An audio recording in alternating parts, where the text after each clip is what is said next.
What is going on, guys? My name is Chris. I am from Spot On Analysis. I am here with. Sandy from Stock Talks with Sandy. Today, we'll be initiating coverage on Clean Spark. I'm going to go ahead and put this on her channel. 7, 8, 9, 10-part series. Who knows?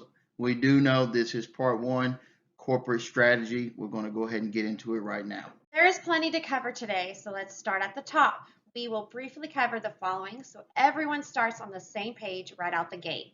Corporate strategy, let's go. I have a little bit of overview for you guys today.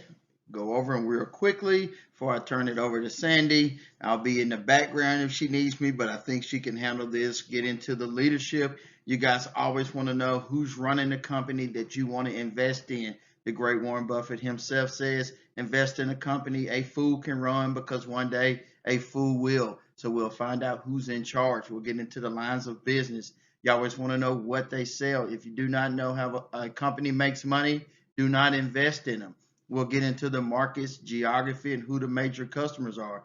If you're investing in a company and their major customer is a 5-year-old kindergartner, please run. Understand who they're making their money from. We're going to get into the environmental issues, the distribution, the government regulations, and again, the products. Understand what they sell, who's running it. If the government has anything to say, you never know if it's a rogue politician out there with an axe to grind. And we are in the mining industry. Understand if they get too close to environmental no-nos, it will affect cash flows. So keep that in mind as we go through the stock today.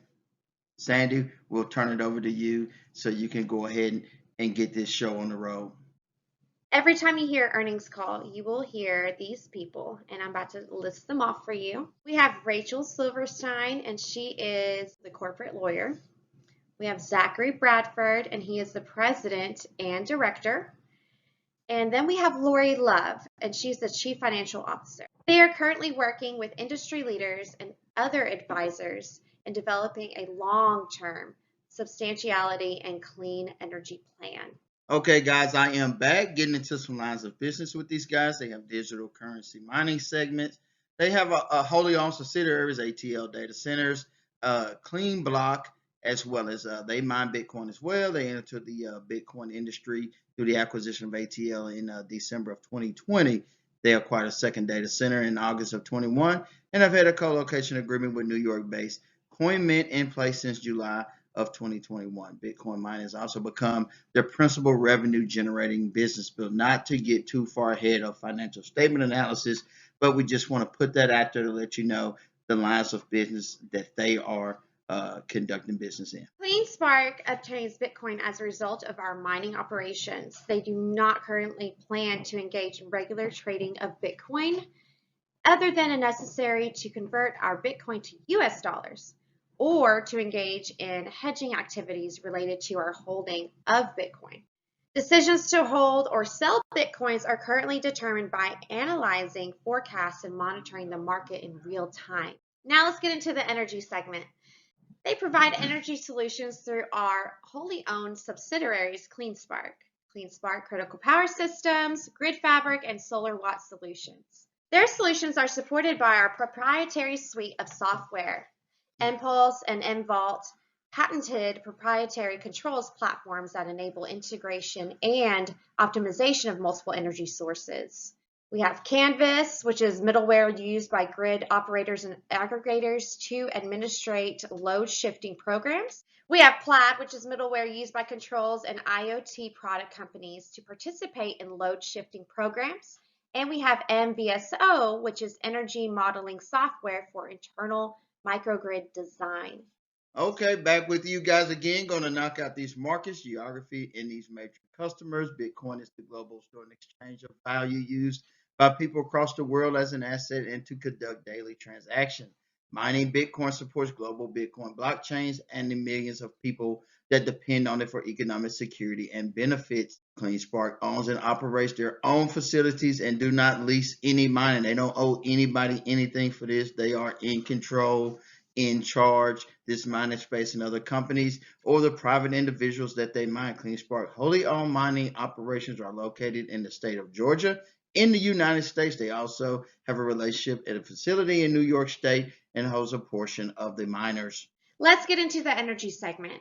The inherent instability is compounded by the push to integrate a growing number and variety of renewable but intermittent energy generation assets and advanced technologies into outdated electrical grid systems. Defense installations, industrial complexes, communities, campuses, and other aggregators across the world are turning to microgrids as a means to decrease their reliance on the grid, reduce utility costs, utilize cleaner power, and enhance energy security.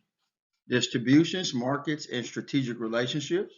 The digital currency mining segments, for instance, they have developed strategic relationships with well-established companies in key areas, including traditional and renewable industry, infrastructure, and Bitcoin mining equipment procurement. Energy segments, they have developed strategic relationships with well-established companies in key areas, including distribution and manufacturing.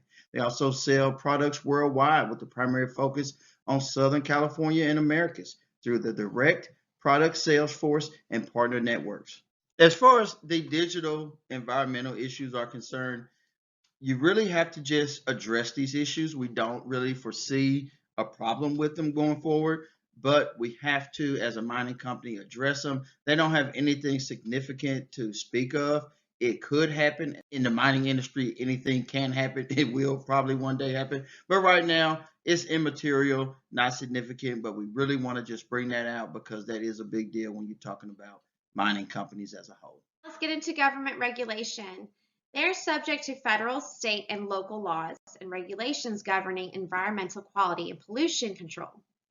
It is anticipated that, absent the occurrence of an extraordinary event, they will not have a material effect upon them, their capital expenditures, or earnings.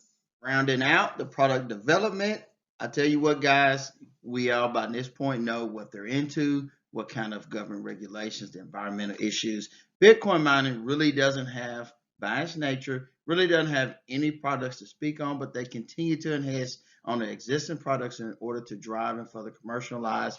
And they also may expand in a range of other product offerings and intellectual properties through licensing and acquisition of third-party businesses.